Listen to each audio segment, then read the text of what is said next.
Johnny Catherine, le champion de boxe française. Sur l'île de la Réunion, c'est une légende. Je suis fier parce que le nom de Johnny Catherine, aujourd'hui, c'est un événement dans la ville Saint-Denis. Mais ce nom va rapidement disparaître de la page des sports pour remplir celle des faits divers. Johnny Catherine a trouvé la mort ce matin au bout de ce chemin, dans des conditions particulièrement horribles. Une vingtaine d'hommes armés a surgi et s'est acharné sur lui au cours d'une véritable chasse à l'homme. Parmi ces meurtriers, il y a son propre fils. C'est vrai que cette histoire, c'est une tragédie grecque. Quelques années plus tard, un autre de ses fils sera tué par deux frères de Johnny Catherine. Mais quand j'ai entendu ça aux informations, je me suis dit, mais cette famille est maudite. Cette famille est véritablement maudite. Parmi ses derniers enfants encore en vie, il y a Kevin Catherine, son plus jeune garçon. Mon combat au quotidien, c'est de laver mon nom de famille de cette saleté qu'il y a eu, de cette pourriture de justice qui l'a sali. Crime, violence, règlement de compte, vengeance. La famille Catherine marque de son empreinte l'histoire des faits divers de la Réunion. Y a-t-il une malédiction du clan Catherine? Pourquoi l'histoire se répète-t-elle à ce point dans cette famille? Comme on dit, on n'échappe pas à son destin.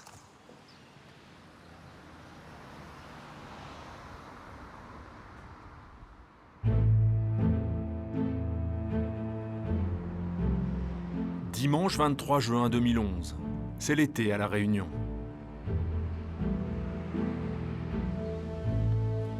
Un grand gaillard marche le pas déterminé. Il a seulement 19 ans. Il s'appelle Laurent Catherine. Et il ne se doute pas qu'au bout de cette ruelle, il va tomber dans un piège.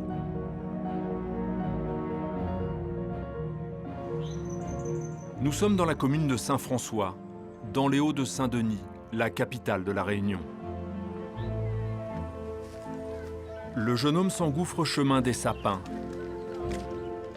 Il arrive devant la maison où il a grandi. Deux hommes sont là, armés d'un fusil à pompe. Une dispute éclate, il est 10h30. Laurent Catherine vient de recevoir une balle en pleine gorge. Hari Amourani est alors tout jeune reporter. Il est un des premiers à arriver sur les lieux. C'était en fin de matinée, on apprend cette nouvelle, on se rend sur place. Voilà, on est dans le chemin des sapins. On voit le corps de Laurent Catherine par terre. Le corps de Laurent était en plein milieu de la ruelle. Beaucoup de sang qui coulait. Non, vraiment, c'est une image assez difficile, quoi. En tout cas pour moi qui étais encore jeune journaliste. Oui.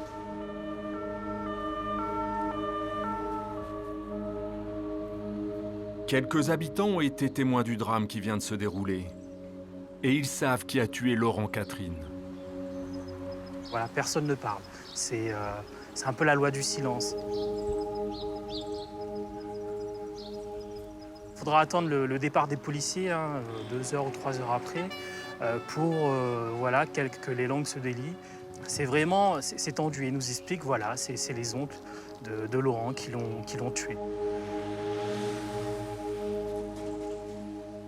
Thierry Payette, 32 ans, a été mis en examen pour assassinat. C'est lui qui... Thierry Payette, l'auteur du coup de feu, et son frère Axel Catherine sont arrêtés et transférés au commissariat de Saint-Denis. Il affirme que c'est un accident. D'après les voisins, ces deux hommes ont pourtant élevé Laurent comme leur fils. Comment les deux oncles en sont-ils arrivés à tuer leur neveu? Pour beaucoup, il s'agit alors d'un simple règlement de compte. Mais alors qu'il s'apprête à quitter la scène du crime, un détail interpelle le journaliste Hari Amourani. Ce qui marque ensuite, c'est à la fin, où on voit les femmes de la famille Catherine nettoyer le sang dans la ruelle, ce qui est une image assez dure qui m'avait marqué à l'époque. Frotter, encore frotter, comme s'il fallait effacer à tout prix l'ombre d'une malédiction qui semble peser sur cette famille. Car la mort de Laurent Catherine fait écho à un autre drame encore récent dans le clan. C'est vrai que voilà, quand on te dit que la victime c'est un Catherine, On se dit, encore une fois, le sort s'acharne quelque part sur la famille Catherine. Encore un destin tragique. Laurent Catherine est le fils d'une légende à La Réunion. Son père est l'ancien champion du monde de boxe française. C'est Laurent Catherine, le fils de Johnny Catherine, qui a été tué 6 ans après l'assassinat de son père. On n'en sait pas plus pour l'instant sur les circonstances de ce drame. Laurent a été abattu à quelques mètres seulement de l'endroit où est mort le boxeur.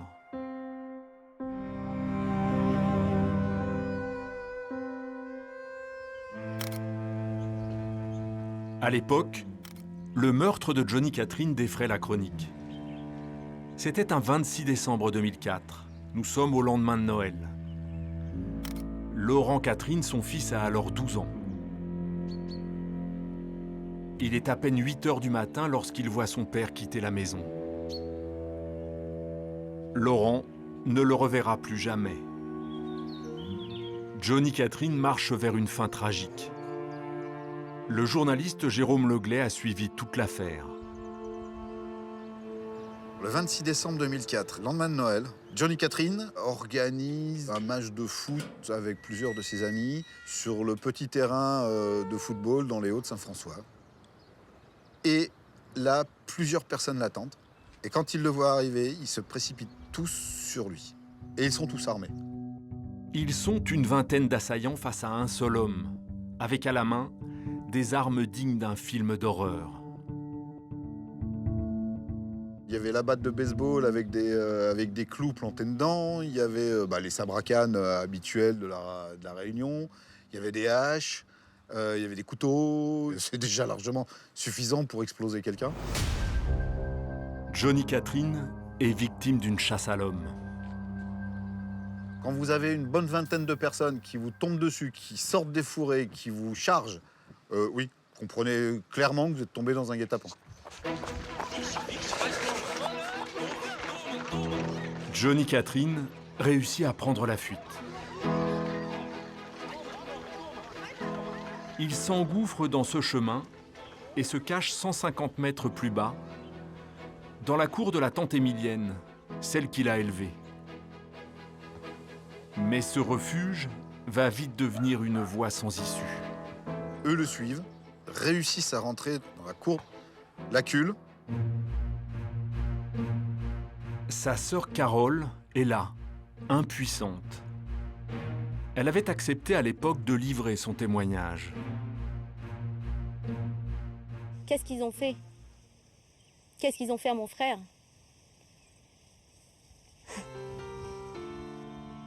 Il était coincé entre les murs, il ne pouvait plus. C'était vraiment l'engrenage. Ils le massacrent à coups de sabre, à coups de hache, coups de couteau. Ils vont même jusqu'à lui couper le pied. Quand on est arrivé chez la tante en le voyant par terre, manquant un pied, le cou coupé, ses vêtements maculés de sang, c'était l'horreur. L'un des agresseurs va même parcourir une partie de Saint-François, le pied dans la main, en disant le lion est mort, le lion est mort, le lion est mort.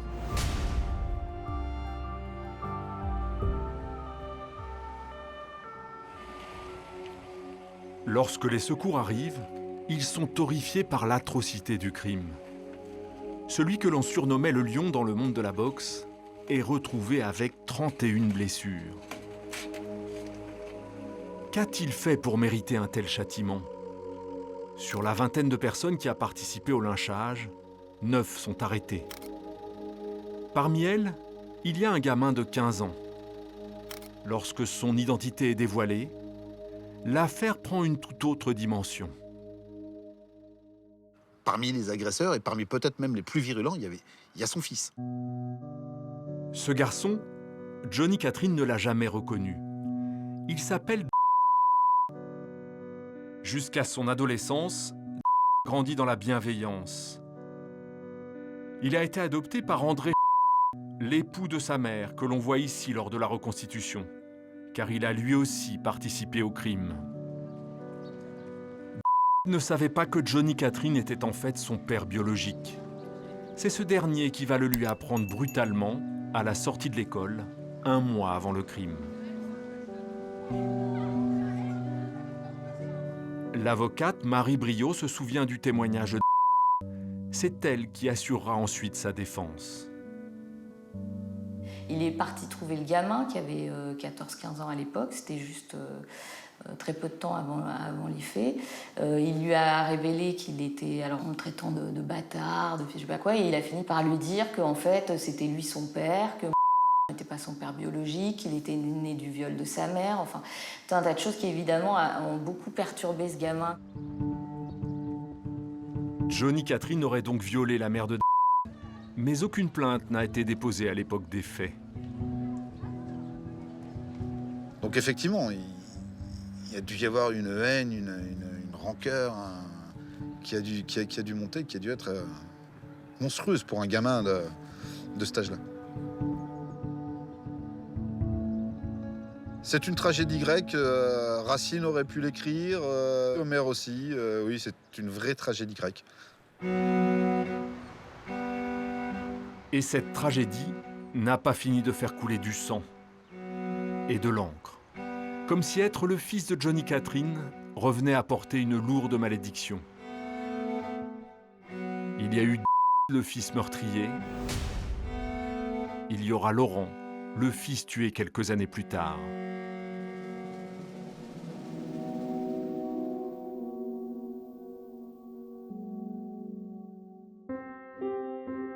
Pourquoi porter le nom de Catherine est-il devenu un si lourd fardeau pour la descendance de Johnny?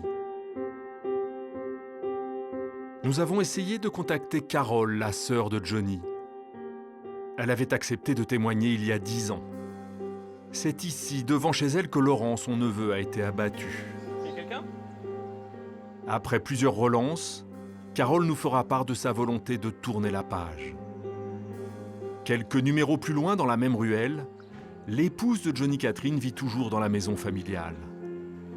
Mais là encore, personne pour nous répondre. Et puis il y a Michael Catherine, l'aîné des garçons de Johnny. C'est un témoin clé. Il a vu le meurtre de son père. Il est là aussi lorsque ses oncles tirent sur son frère Laurent. Mais il ne veut plus évoquer ce double traumatisme. Alors nous tentons notre chance sur les réseaux sociaux. 15 ans après sa mort, il existe encore une page consacrée à Johnny Catherine. Elle est encore alimentée par ses fans. Un message envoyé par un certain Kevin nous interpelle. Il dit être l'un des fils de Johnny Catherine. Et il accepte de livrer son témoignage, à condition que l'on ne reconnaisse pas son visage.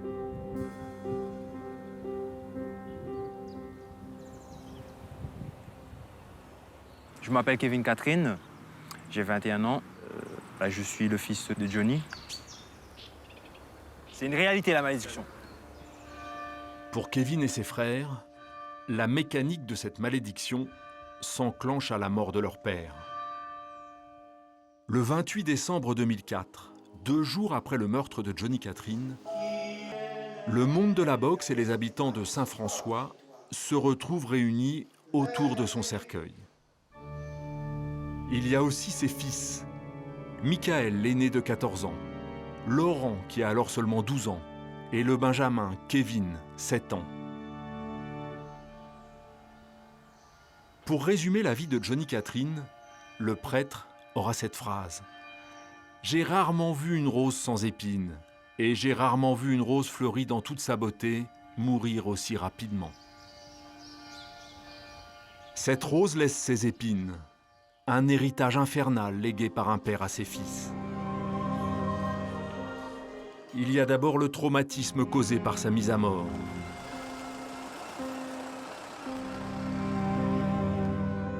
Kevin, le plus jeune, sera retiré à sa mère. La justice décide alors de l'extraire d'un environnement familial qui pourrait lui porter préjudice. Ma vie, elle a fait banqueroute. Quand il nous a quittés, c'était ça. Jusqu'à aujourd'hui, hein, ma vie, c'est de la merde. Ça a explosé ma famille. Aujourd'hui, quand je regarde Kevin Catherine, Johnny Catherine, Laurent, Michael, C'est comme si c'était une bombe nucléaire, voilà. Aujourd'hui, ben voilà, je me retrouve orphelin. J'ai pas ma mère, j'ai pas mon père. Mon père, il a été assassiné. Et ma mère m'a abandonné. Ma vie, c'est ça, de ça, de ça et de ça.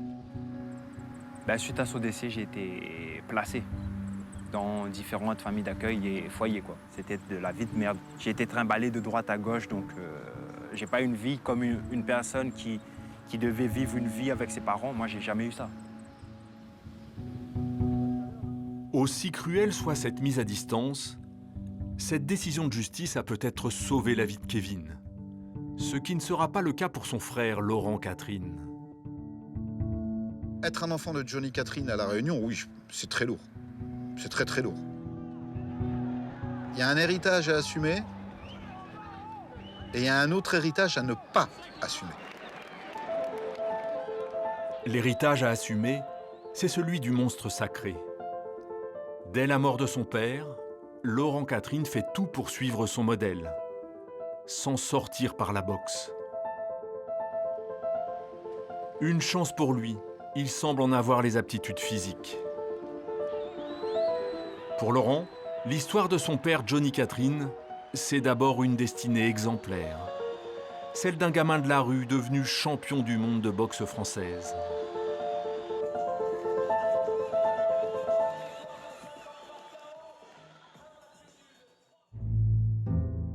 Né en 1970, Johnny Catherine est rapidement livré à lui-même. Son père refuse de le reconnaître. Sa mère l'abandonne. Adolescent, il semble condamné à reproduire la misère sociale dans laquelle il baigne. Il quitte l'école analphabète. Il apprend à se faire respecter dans son quartier en frappant avec ses poings. Johnny Catherine est alors connu comme un redoutable bagarreur. Il devient le caïd de Saint-François, celui que l'on surnomme le coq. Un homme va changer radicalement le cours de son existence. Johnny Catherine a alors 20 ans. Le journaliste Johnny Lérivin a suivi son extraordinaire ascension. Un jour, il fait une rencontre, celle de Jean-René Drenaza, qui est alors le premier réunionnais champion de France et champion d'Europe de boxe française, qui revient au pays auréolé de tout ça. Chaque soir, Jean-René Drenaza entraîne les futurs champions de Lille. Un de ses élèves lui présente Johnny Catherine, persuadé que sa force de frappe pourrait intéresser l'entraîneur. Nous sommes en 1990. Johnny Catherine franchit pour la première fois la porte d'un club de boxe française, un des sports les plus pratiqués à La Réunion. Un soir, j'arrive au club, je vois quelques petits, très gaillards, à peu près dans les 70 kilos à monter, en survêtement. Mais je vois quelqu'un qui a soif, qui a faim, qui a envie de rencontrer les autres, il a soif d'apprendre. Et il vient vers moi, il me dit « Bonjour, à moi c'est T. Catherine ». Et je ne lâche pas les mains, je dis « Tu te trompes, tu dois être Monsieur Catherine, Johnny, et moi c'est Monsieur Drenaza. Je te respecte et je l'ai appelé Monsieur. Je pense que... Et il m'a dit après « Jamais personne n'appelle mon Monsieur, jamais ». C'est par cette marque de respect à laquelle il est si peu habitué que Johnny Catherine démarre sa nouvelle vie. Jean-René Drenaza est alors persuadé que la boxe peut canaliser la violence qu'il a en lui. Mais bon, le problème, c'est que voilà, c'est un petit caïd, c'est un petit batailleur, mais il a quelque chose dans les poings. Et la première chose qu'il lui dit, c'est que, OK, tu veux faire de la boxe française, mais attention, si tu veux faire de la boxe française, quand on monte sur un ring, on n'est pas dans la rue. La plupart des élèves commencent dès l'âge de 10 ans. À 20 ans, Johnny Catherine, lui, n'est jamais monté sur un ring.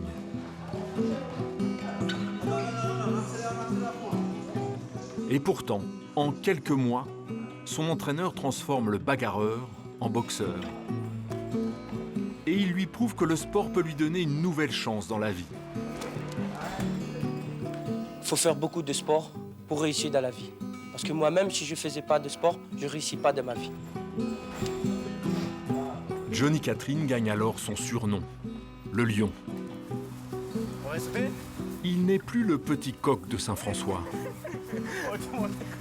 Jean-René Drenaza a réussi son pari. La relation entre le disciple et son maître devient fusionnelle. Johnny Catherine disait souvent que Jean-René, c'était un peu son deuxième père, celui qu'il n'avait pas eu.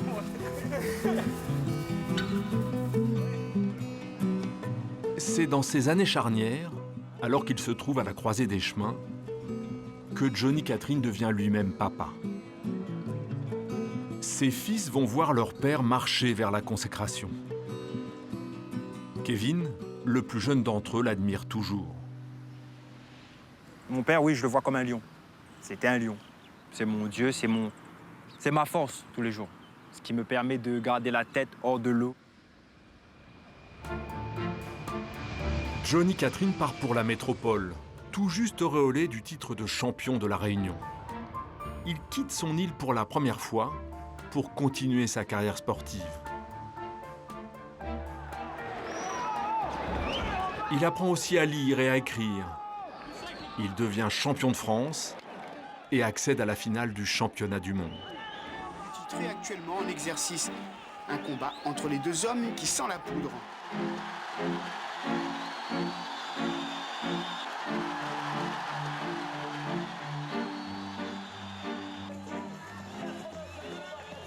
Et je me rappelle toujours de cette image lorsqu'il est déclaré vainqueur. Il crie sa rage et en même temps il affiche à tout le monde qui est là. Désormais, il va falloir aussi compter sur moi. Je suis fier parce que le nom de Johnny Catherine, aujourd'hui, c'est un événement dans la ville Saint-Denis. Ce soir-là, il y a deux petits garçons qui n'ont Dieu que pour leur papa, Laurent et Michael, son aîné. J'ai une belle histoire. Il était champion du monde au Stade de l'Est. Et il a mis ses enfants, ses deux fils étaient dans ses bras sur le ring. Ils étaient encore tout le monde, hein, voilà. Mais j'ai vu aussi des yeux pétillants de voir leur père. J'ai la photo, voilà. Mais le voir se réaliser champion du monde à La Réunion, et puis où tout le monde applaudissait. Parce que souvent, il n'avait pas cette image-là du papa. Et je pense que ce souvenir-là, ils l'ont gardé à jamais. Avec son titre, Johnny Catherine semble avoir mis KO le destin qui lui était réservé depuis sa naissance. Et je pense que c'était le bon chemin. Le bon chemin, et ça marchait. Et le résultat, c'est quand même sortir quelqu'un de la rue et de la prison et en devenir un champion du monde, un champion de France, champion d'Europe. Et également brevet d'État premier degré, malgré les lacunes et les problèmes d'illettrisme, d'écriture et de lecture. Je pense que, pour moi, ça a été vraiment un parcours avec lui unique. Un parcours unique, mais que j'aurais voulu que ça dure dans le temps. Oui, très très fier de Johnny, très fier.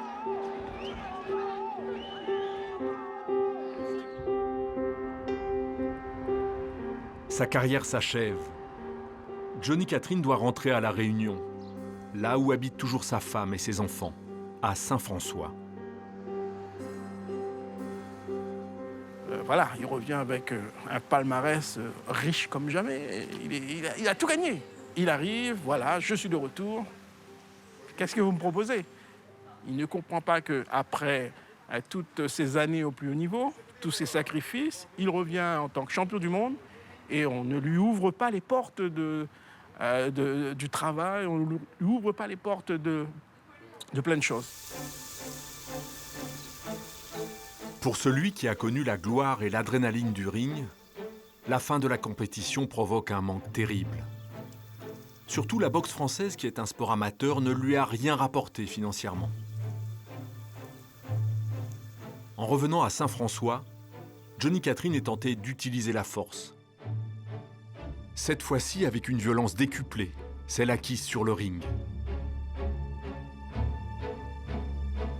Il terrorise les familles du quartier, multiplie les agressions, au point de faire 9 mois de prison en 2002. Johnny Catherine sort définitivement de la page des sports pour s'illustrer à nouveau dans celle des faits divers. Surtout, il se fait haïr par les habitants de Saint-François et fait du nom Catherine un nom détestable. Cette descente aux enfers, ses fils devenus adolescents en sont témoins. Donc, certaines personnes, c'est un ennemi numéro 1. Et pour certaines personnes, c'est un héros. Et moi, là-dedans, je sais que mon père, c'était mon héros à moi. Et pour les gens qui disent que c'est une cible numéro 1, voilà. Dans son quartier de Saint-François, Johnny Catherine redevient le coq, symbole du tyran dans la culture créole. Et le coq sera mis à mort par les siens, excédé. Des fois, je dis, je ne fais que prolonger sa vie à travers la boxe. Et la boxe, c'est pour lui, à ce moment-là, un moment d'exutoire. C'est donc au moment où la boxe quitte Johnny Catherine qu'il retombe dans ses pires travers. Ironie du sort, son fils Laurent connaîtra une fin tout aussi tragique en voulant imiter son père. C'était un garçon qui en imposait, aux alentours d'1,87 m pour 90-100 kg, et qui était lui aussi un spécialiste de sport de combat, principalement de la Muay Thai, où il était champion régional. C'est du sport de combat, entre guillemets, extrême. Il comptait effectivement suivre les traces de son père, dans le bon sens du terme, en rejoignant le pôle France de Muay Thai, pour pouvoir effectivement intégrer le Club France, faire des compétitions internationales. À ce moment-là, il semble avoir pris une autre direction que la direction de délinquant. Fort de ses points, comme Johnny Catherine, Laurent est persuadé de pouvoir s'en sortir lui aussi par la boxe. Il demande à rencontrer Jean-René Drenaza, le mentor de son père, celui qui en a fait une gloire. Mais Laurent Catherine va vite voir ses espoirs déçus. Son fils, je l'ai rencontré 1 ou 2 fois et il s'est approché de moi pour me dire que bon, il voulait que je m'occupe de lui, tout ça. Et je lui ai dit, voilà, c'est gentil à toi de penser à moi, mais mon contact avec Johnny, c'était Johnny. Je ne peux pas réitérer l'histoire, ça. Johnny, c'était Johnny. Tu verras peut-être quelqu'un d'autre, tu verras quelqu'un d'autre. Malgré ses efforts, Laurent Catherine n'est pas le Johnny du ring. Et il est rattrapé par l'autre facette de son père, le caïd de la rue.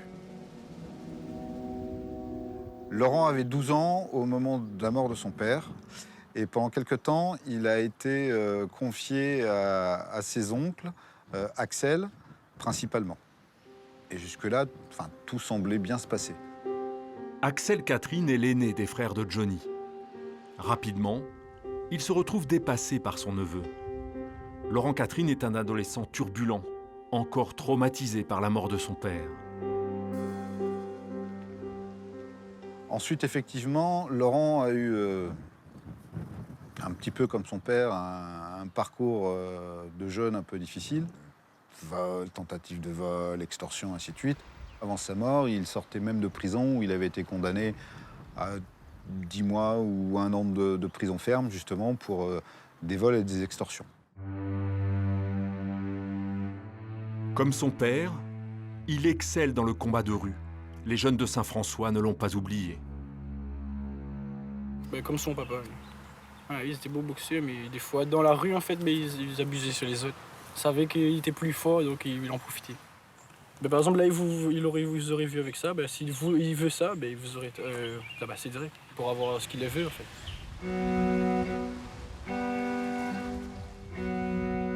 Laurent Catherine est-il conscient, quelques mois avant sa mort, de répéter le drame? D'être condamné à marcher sur la trace de son père? Et finalement, ça le rattrape.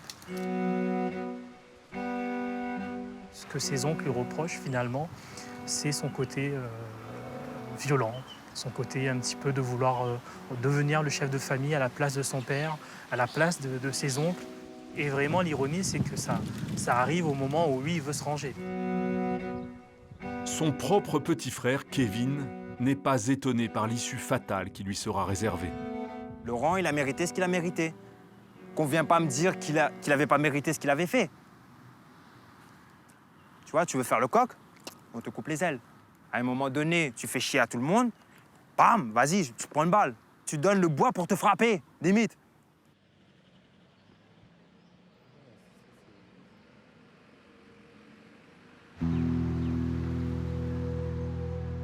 Entre la destinée de Johnny Catherine et celle de son fils Laurent, il y a comme un air de déjà-vu. Il y a une sorte de malédiction là, qui s'abat sur cette famille.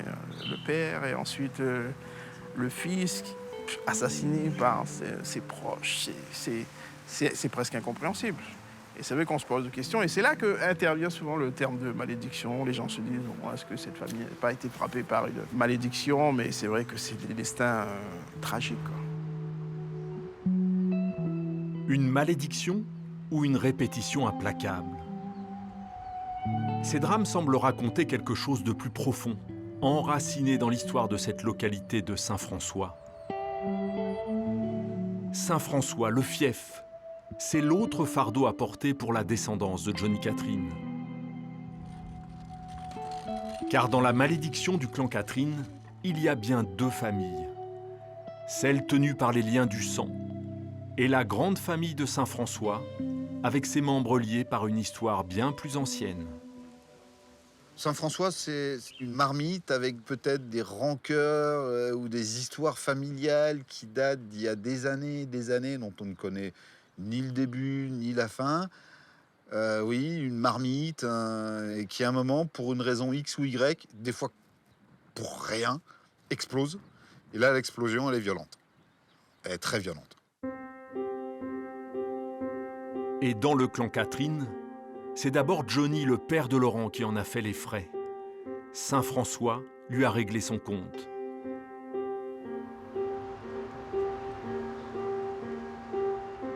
La commune est située dans les Hauts de la Réunion. Cette partie de l'île qui surplombe le littoral a longtemps eu mauvaise réputation. Après l'abolition de l'esclavage en 1848, les Hauts deviennent un refuge pour deux populations brimées. C'est ce qu'a mis en lumière le sociologue Arnold Jacou. La population des Hauts est une population, peut dire, métissée, avec d'une part des Cafres, des anciens esclaves noirs, des Malgaches, et des petits blancs, c'est-à-dire des blancs qui n'avaient aucune propriété et qui devaient survivre quand même, et qui se sont très rapidement prolétarisés en arrivant ici, sans moyens de subsistance, et donc qui ont rejoint dans les Hauts les populations noires qui s'y étaient installées. Les habitants de Saint-François sont pour la plupart des descendants de ces exclus. Johnny et ses fils portent depuis leur naissance le sceau de cette histoire. Il est même gravé dans leur propre nom de famille. Catherine. Pourquoi Catherine? Au moment de l'abolition de l'esclavage, les noms dont on avait dépouillé les esclaves, il fallait en retrouver pour leur donner un état civil. Alors, ou bien on a attribué des noms qui venaient de l'histoire, de la mythologie, tout ça, ou alors on a attribué à des jeunes esclaves comme patronyme le prénom de leur mère. Et Catherine, c'était le prénom d'une femme qui avait été baptisée, comme on faisait à l'époque, à la lance incendie, sans rien demander à personne. La commune est restée une enclave. Et ces cases, les unes sur les autres, font de Saint-François une grande famille.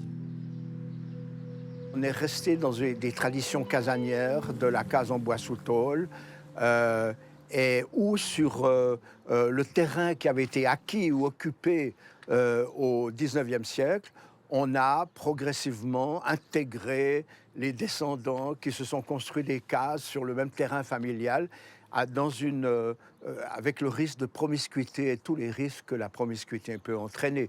C'est-à-dire, sans aucun doute, une certaine violence constitutive de ce type de situation.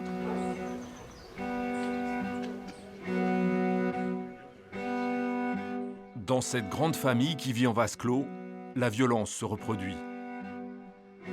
Les Catherine n'y auraient pas échappé.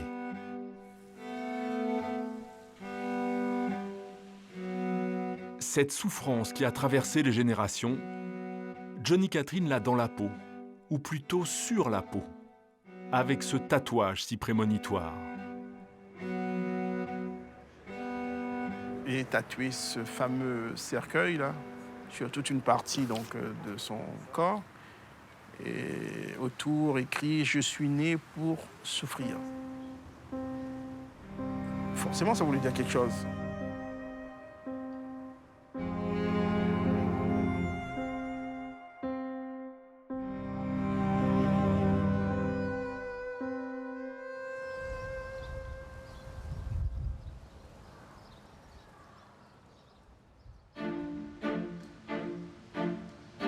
Pour l'heure, c'est à la justice de parler.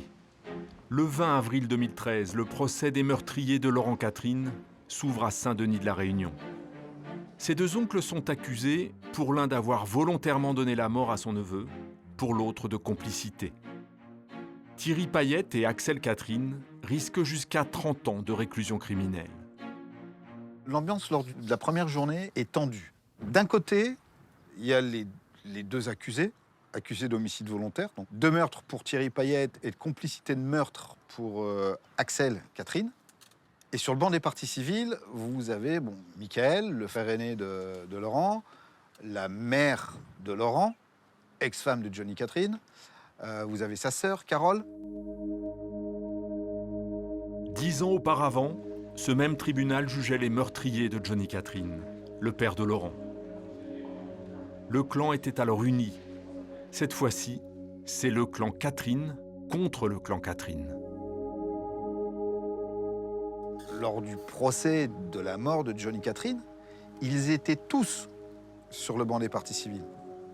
Axel et Thierry compris. Là, il y a la césure, il y a une coupure, il y a une fracture.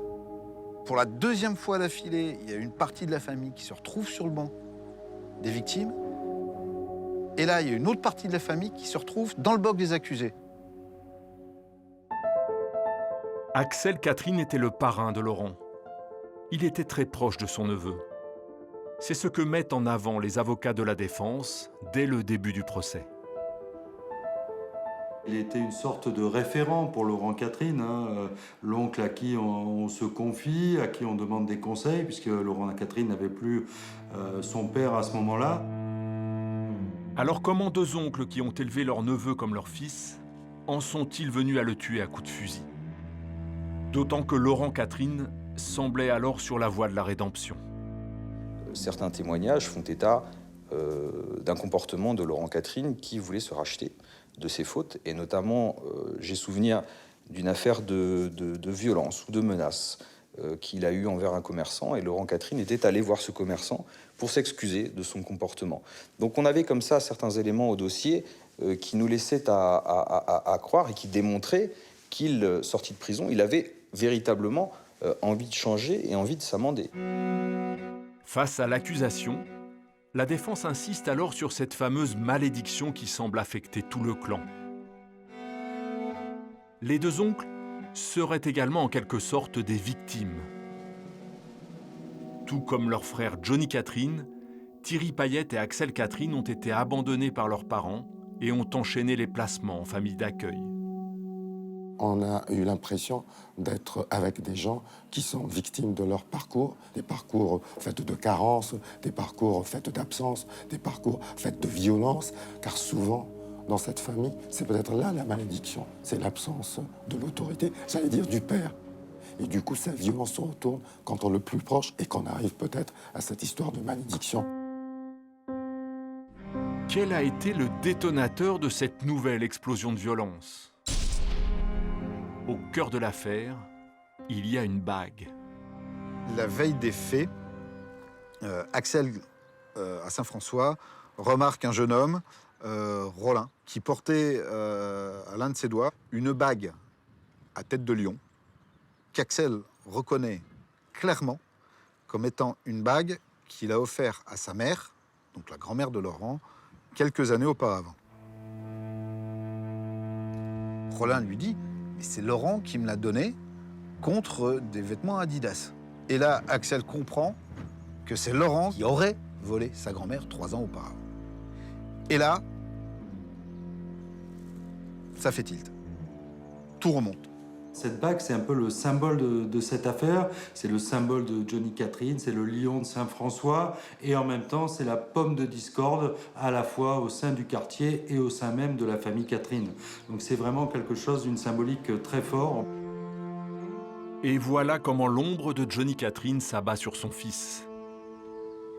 Les deux oncles veulent donner une leçon à leur neveu. Ils décident d'organiser une expédition punitive, officiellement pour totocher Laurent, c'est-à-dire pour lui filer une raclée.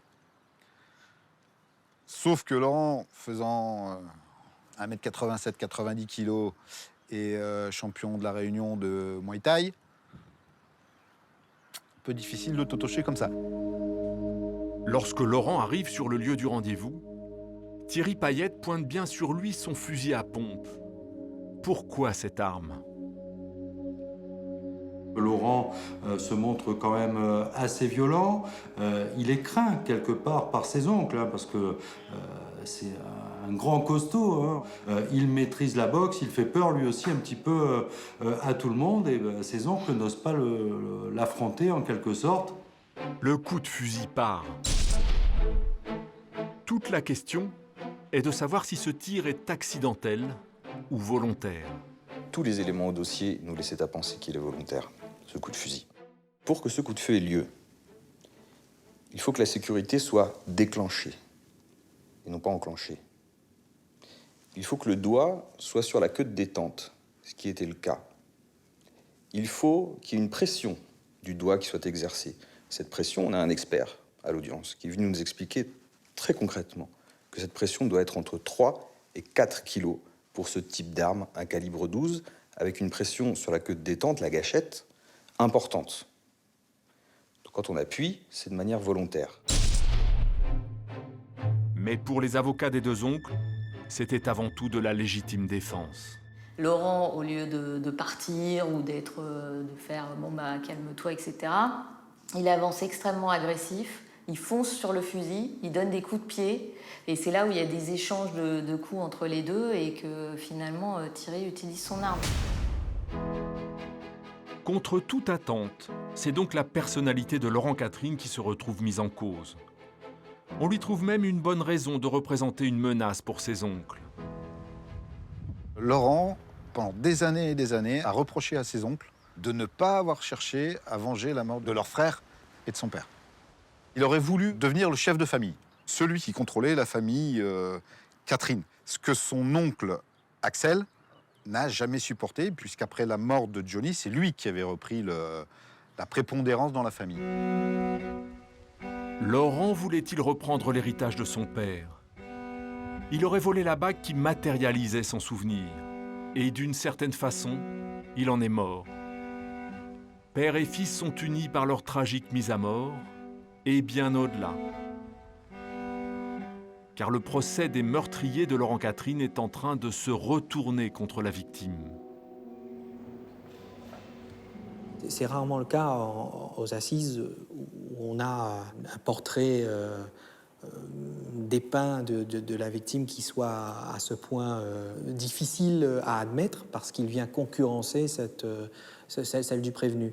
Les défenseurs des premiers intéressés parmi les prévenus ont voulu effectivement mettre en avant pour essayer d'expliquer ce contexte en disant ce n'était pas non plus un enfant de cœur.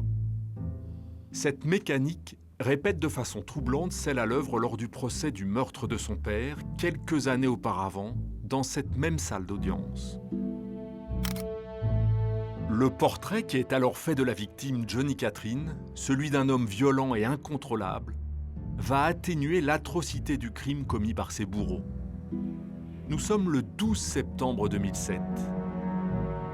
Le procès aux assises des assassins présumés de Johnny Catherine débute. Les 8 prévenus qui ont lynché le champion du monde de boxe française risquent alors la perpétuité. Parmi leurs avocats, Maître Laurent Payen et Maître Marie Briot, les deux mêmes qui, quelques années plus tard, assureront la défense de Thierry Payette et d'Axel Catherine. Dans les deux affaires, à quelques années d'intervalle, les accusés de chaque meurtre auront donc les mêmes avocats. C'était une position effectivement un petit peu inattendue, mais finalement peut-être favorable pour les accusés, puisqu'on connaissait cette affaire de l'intérieur. Ça fait partie des petites choses qui arrivent dans la vie d'un avocat, mais qui sont tout à fait exceptionnelles, hein. Déjà, c'est rare qu'il y ait 2 meurtres dans la même famille. Lors du premier procès, aucun des accusés du meurtre de Johnny Catherine n'a vraiment le profil de l'assassin. Pourtant, c'est la barbarie de leurs actes qui va ouvrir l'audience. Les armes utilisées sont présentées au tribunal. Le rapport du médecin légiste est accablant. 31 blessures au total, dont le pied coupé.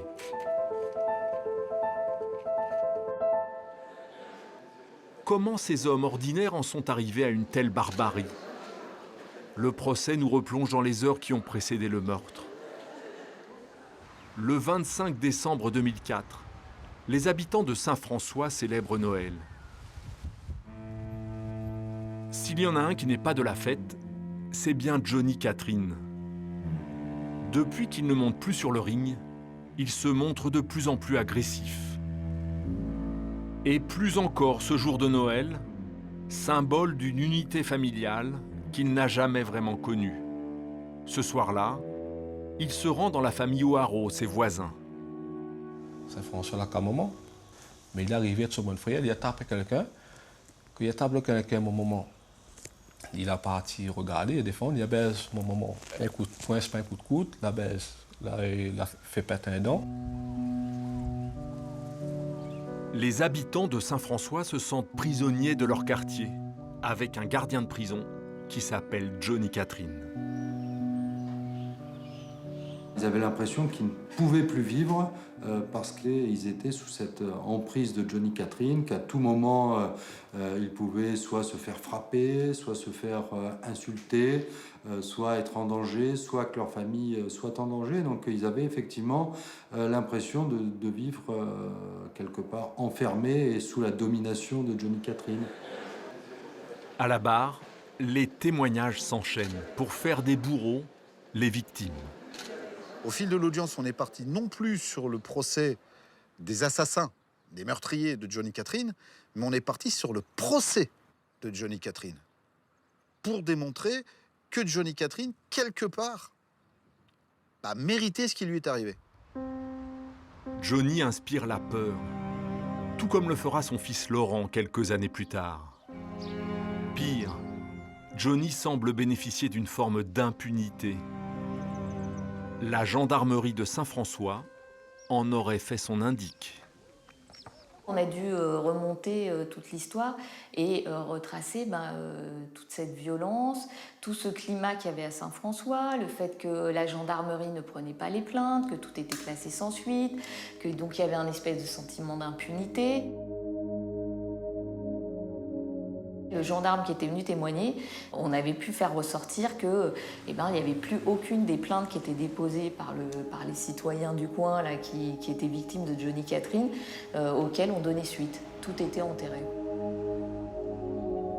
Livrés à eux-mêmes, les meurtriers n'auraient eu d'autre choix que d'agir en groupe pour se rendre justice. Le verdict a enfin été rendu, un peu avant 19h, après 4h30 de délibéré. Pour les jurés, les accusés ne voulaient pas tuer Johnny Catherine. C'est un coup de théâtre. La préméditation n'est pas retenue. Le terme d'assassinat est abandonné. On parle de coup ayant entraîné la mort sans intention de la donner. Les peines vont de 1 à 10 ans de prison. Pour le clan Catherine, la clémence des jurés crée une immense frustration.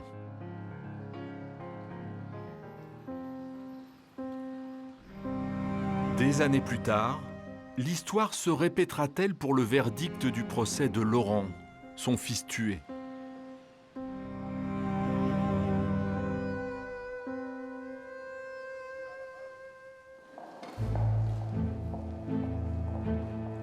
Le procès du meurtre de Laurent Catherine touche à sa fin.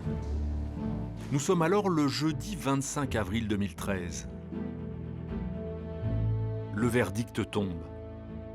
Les deux oncles sont condamnés à 15 et 12 ans de réclusion criminelle 2 peines bien inférieures à celles demandées par l'accusation. Surtout, les peines sont requalifiées. On ne parle plus d'intention de tuer, mais de violence volontaire ayant entraîné la mort sans intention de vouloir la donner.